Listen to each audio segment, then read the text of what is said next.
Time check. Time check. 2:30 ng hapon. Ito po sa pag-aayos ng gumuho na pader. Continuation po ng pag-aayos ng pader dito sa aming sasakupan.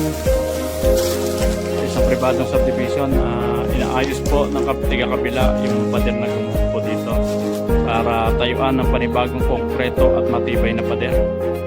Kaya dito po kami ngayon nagbabantay. Kasama po ang aking kaibigan.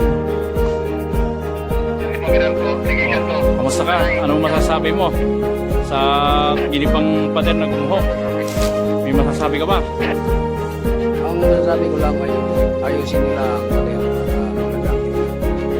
Kaya ikaw ngayon ang magiging pantay dito. Papantayan mo ngayon dito sa lugar na to. Tama ba? Yes, sir. Okay. O kaya yan na.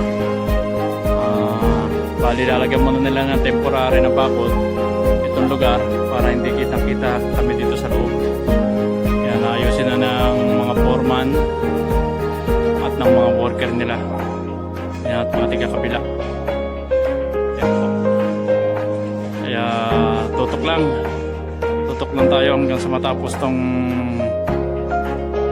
project na to na pagtatayo ng panibagong pader at lalong titibayan dahil para sa safety at seguridad ng lugar.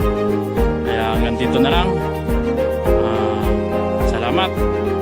Tutok lang kayo sa susunod na kabanata. Kaya ito muna ang aking video para sa inyo. Ating suportahan ang vlog ni Kuya Acero TV Vlog. Kaya ingat tayo lahat. Mabuhay.